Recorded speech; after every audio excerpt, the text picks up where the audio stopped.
Citizens of Nindie Nation, I come to you today bearing news of brand new Nindies and scores of vastly discounted digital goods. Thanks for tuning in to the Nindie Nation podcast, your weekly dose of all things independently developed for the Nintendo Switch.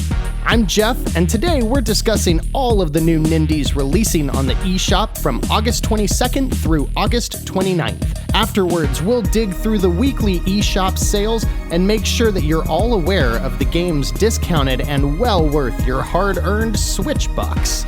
This week we had an incredible Indie World presentation on August 19th featuring new launches, updates, or announcements for 29 indies. So that was what last week's episode focused on. Before we get into the new releases this week, our list of games released from the past week will be a bit larger than usual.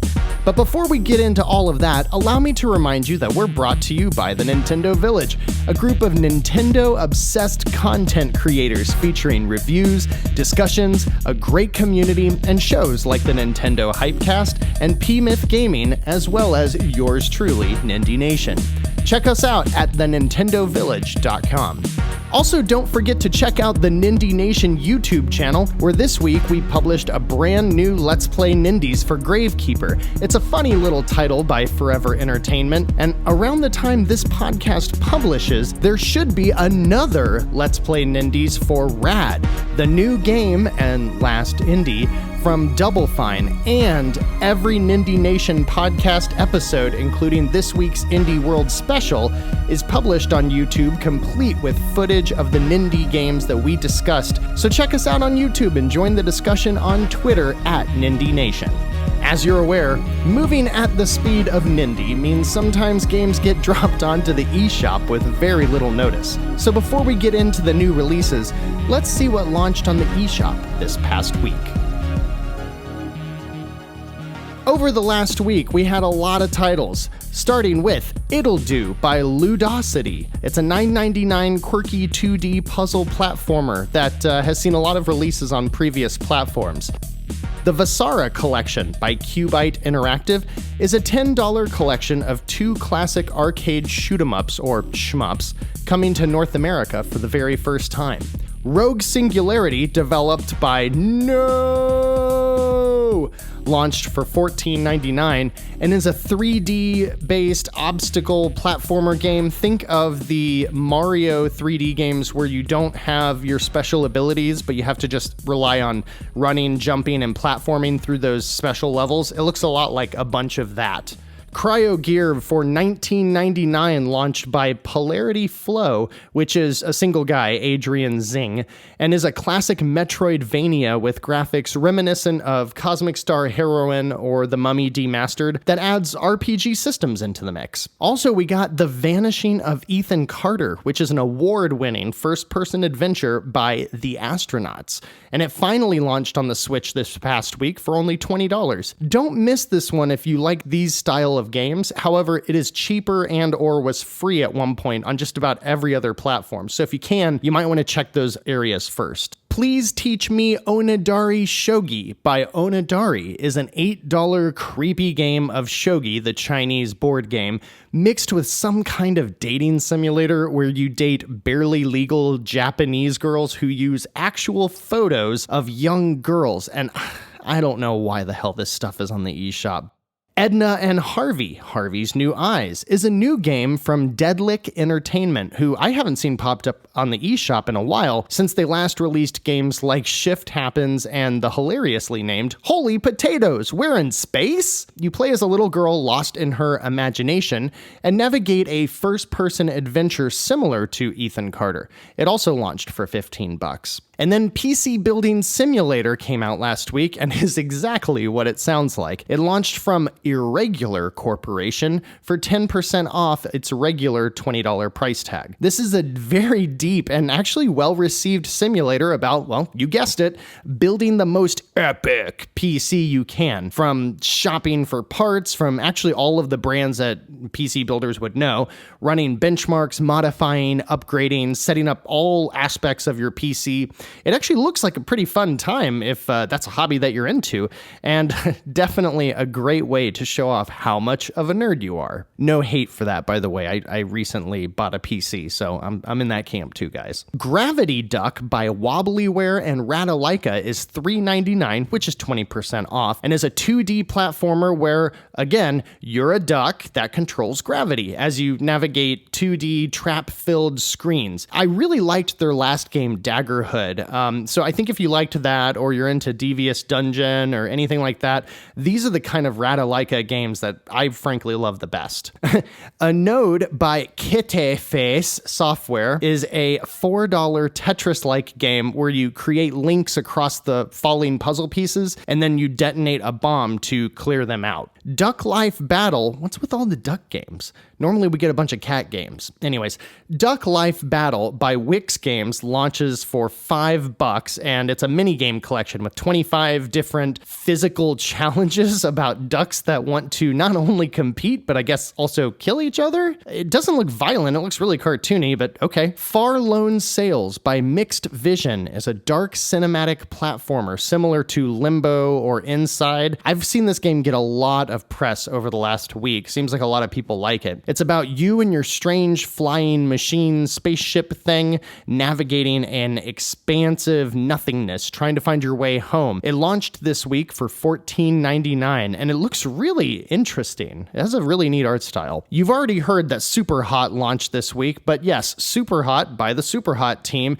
did launch for $25 and is an awesome first-person shooter puzzler game where you basically act out scenes from a John Wick movie. The catch here is that time only moves when you do. Very cool game. The other shadow dropped title was the Hotline Miami collection, one of the last often requested indie titles, I think, to actually finally come to the Switch. It launched both games for $25 by Devolver Digital, and it includes the original indie game Darling as well as the sequel, both of which are very violent, gory, top-down action shooter rampages that try to teach you a little something about gratuitous violence. Rad by Double Fine launched for $20 this week, and I picked it up, so we'll be able to talk about that more later, or you can check out the Let's Play Nindie. It's a randomly generated top-down action RPG roguelike set in the post-apocalyptic 80s. Actually, it's the post-apocalyptic 80s. So go check out the YouTube channel to see more. I do have a couple of issues with the game overall, but I think they could be ironed out with a patch. And I'm still playing it, and I'm still having a lot of fun with it. So, if you want to see more, go check out the Let's Play. Path of Sin Greed by Artifacts Mundi is a $15 first-person story puzzler about a mysterious mansion. One of those point-and-click puzzle games.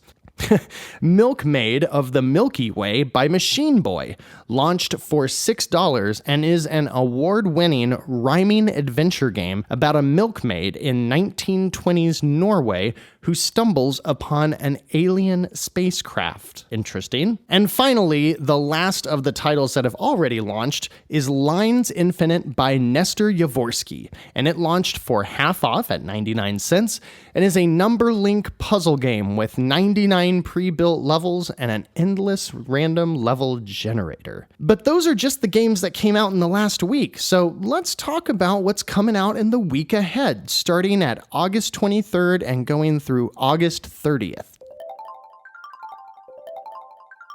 On August 23rd, Plunge by Spooky Buns Games is an isometric turn-based dungeon crawler roguelike with black and white graphics that are laced with neon accents.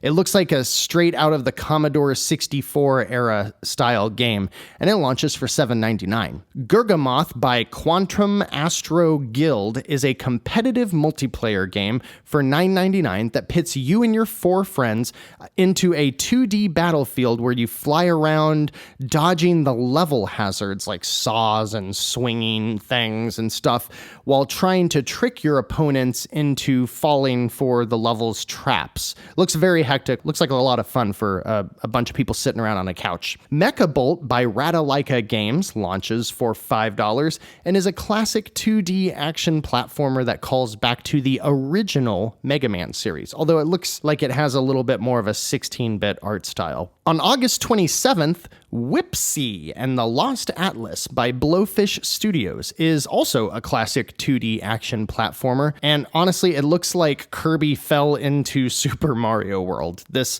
borderline IP infringement will set you back $5.39, which is on sale for 10% off. 8-Minute Empire by Arkham launches for $12.74 and is a super streamlined version of the classic board game Risk that can be completed in, as the title suggests, 8 minutes and does include multiplayer. Deadlings by All In Games drops for $8 and is about a depressed death, like a little skeleton reaper guy who has no friends in his quote Facetome account, and in his lonesome state sets out on a retro 2D action adventure to find deadlings to hang out with. On August 28th, Pantsu Hunter is an $11 game for perverts who want to live out a fantasy where talking to young girls and helping them through their high school woes will win them the international symbol of a girl's adoration,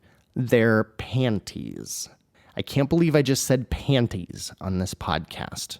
Oh, and this game is by Sometimes You, and they publish a bunch of these pervy games. Don't support that stuff, guys. Hookbots by Tree Interactive is also releasing on August 28th and is about becoming friends with a bunch of robotic hookers. No, just kidding. It's a 4-player fighter, kind of like Smash Brothers, but with robots that you can customize in over 50 different ways.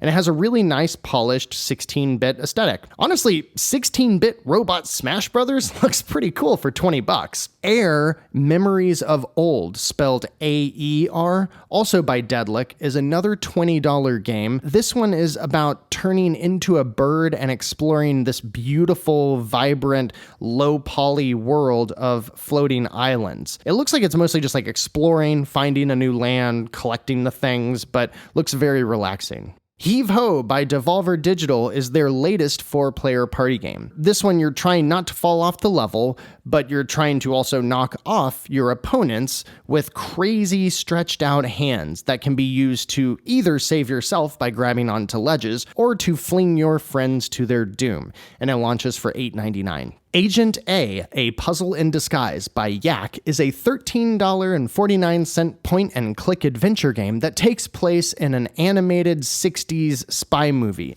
Very super stylized, reminds me of No One Lives Forever, well, at least in terms of style. I don't know if No One Lives Forever, the 2000s era PC game, if that's too much of a deep cut, but anyways, for some reason, the terrible Bubsy the Cat remake based on the atrocious Bubsy franchise that we all thought died in the mid-90s after they released arguably the worst game ever is getting another rebooted sequel in Bubsy Paws on Fire by UFO Interactive. The game looks, the graphics look pretty nice, actually, but the last game was very bad, and it was able to be completed in less than 45 minutes. And this new entry launches for $25, and I'm just gonna say save your money, friends. Don't pick this one up, at least until we see some reviews. Vambrace Cold Soul by Head Up Games launches for $22.49 and is a roguelike fantasy adventure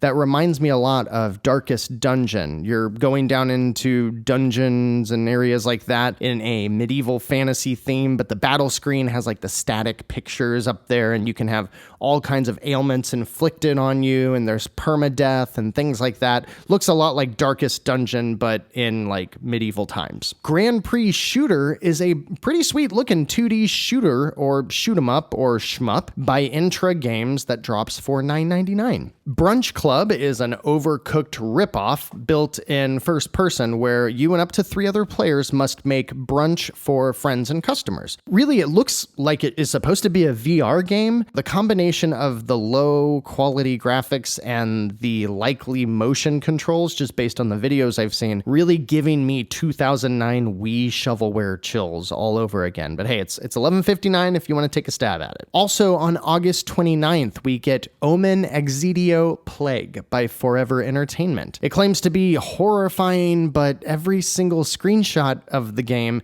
is just you flipping through pages of a book. I guess it's a scary book, so read a book on your Switch screen for $9. I mean, that does sound kind of terrifying. Little Racer also launches and is an adorable top-down racing game, just like the old Micro Machines or Super Off-Road games. Also launches by All In Games, who we saw earlier with the Deadlings title. This boasts simple controls and a track editor with a ton of levels. It looks like good, clean, family fun for $14.39. Decay of Logos is also launching as a 3D fantasy RPG, similar in style to the Xbox's long-lost Fable series, and it launches for $19.99 by Rising Star Games. If you haven't seen much about this game, it's one of the two games currently being criticized for stealing a lot from Breath of the Wild, although the other one that's really the culprit here, and I forget its name, is not launching on the Switch, so Decay of Logos is the only one that is taking a lot of hints from Breath of the Wild and actually releasing on the Switch. And finally, Invasion of Alien X Earth in Crisis by Double Drive Games is a Minecraft-styled first-person tank combat game where you fend off endless waves of alien invaders. And that one looks pretty fun. So that's 19 games for you this week. And really, I think most of them look pretty risky, unfortunately. We got some great titles earlier in the week, so maybe that makes up for it. Plague looks unique. Gargamoth, Deadlings, and Mechabolt all look decent, but maybe a little too derivative. So I might go with Grand Prix Shooter as my pick of the week, because I love me a stylish, horizontal scrolling shoot 'em up, especially when it's seasoned with a bunch of ship upgrades. However, we do have some incredible sales this week, so I suggest you save your money on the new releases and check out some of these incredible deals.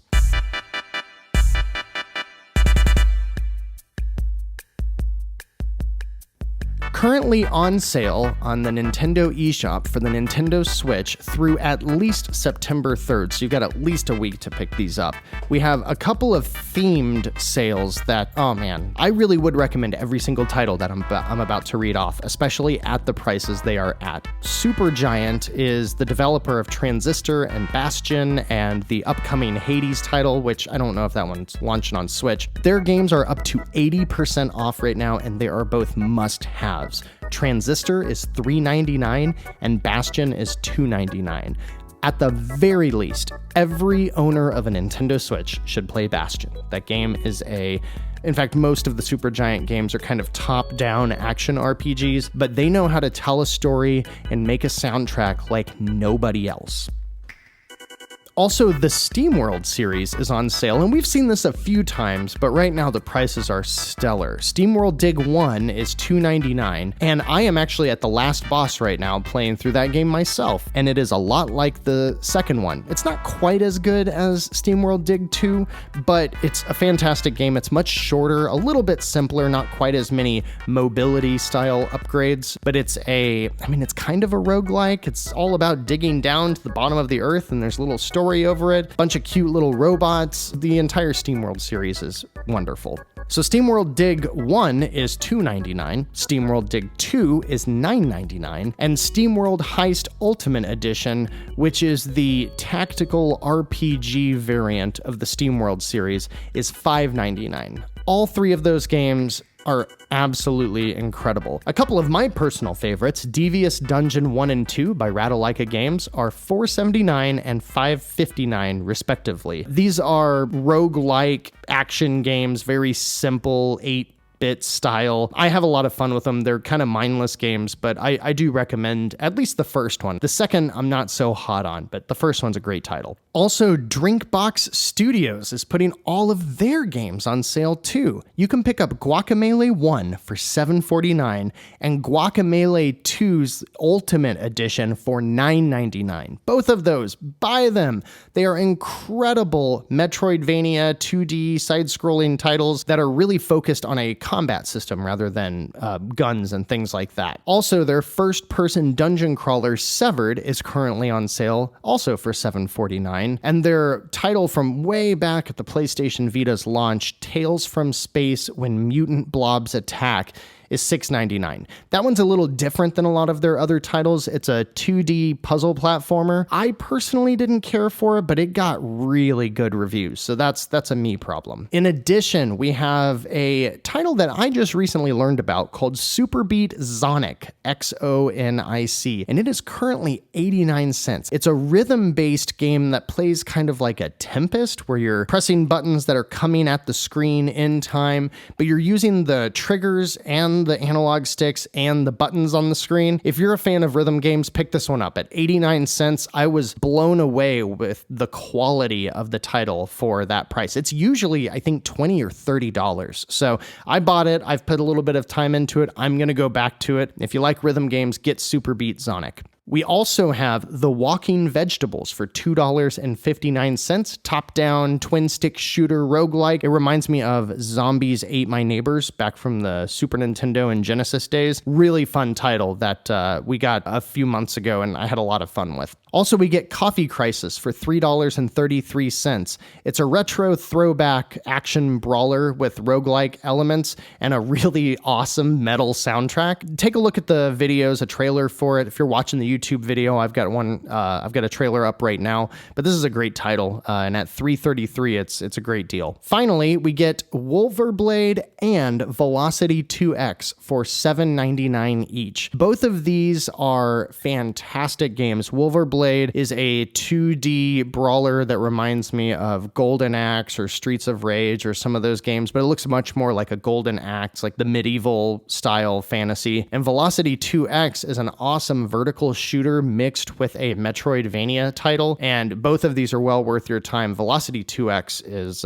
incredible. A lot of games there. Supergiant, SuperBeat, SteamWorld, Devious Dungeon, the Drinkbox Studio games, Guacamelee 1 and 2, The Walking Vegetables, Velocity 2X, Wolverblade, Coffee Crisis. I recommend every single one of them. If you can only buy one, get Bastion. If you can only buy two, get Bastion and Guacamelee. But really, I recommend them all. But let me know what you're going to pick up. I put a big post up about all of these sales on Twitter at Nindie Nation, so I would love to hear what you think. In the meantime, you can keep the conversation going. You can talk to me on Twitter at NindieJeff. You can talk to the whole podcast group at Nindie Nation or the Nintendo Village group at Village Nintendo. Wait, what is Nintendo Village? I'm glad you asked. Nintendo Village is a fantastic group of content creators that do everything from articles and reviews in written format to podcasts about rants and weekly news like P-Myth Gaming to more niche podcasts like Nindie Nation or the Nintendo Hypecast or Mouse Bites or Nintendo Nostalgia. We are hosted through the Nintendo Village. We thank them for their support and encourage you to go check out their website at thenintendovillage.com. Also, until next week, please go check us out on YouTube. You can find the Nindie Nation YouTube channel where you'll see our weekly Let's Play Nindies, a video component to every weekly podcast, and a lot more. If you watch a video on our YouTube page, like, subscribe, share, comment, blah, blah, blah, all the social media stuff. But for now, thanks for listening this week. I'm Jeff. This has been the Nindie Nation podcast, and I sincerely appreciate each and every one of you who listens, and especially the ones who decide to engage and leave feedback on a weekly basis. It means a lot, and with all of these titles coming up on the Switch next week and all of these amazing sales right now, I have absolutely no doubt that until next week, you'll have no problem keeping those Joy-Cons synced.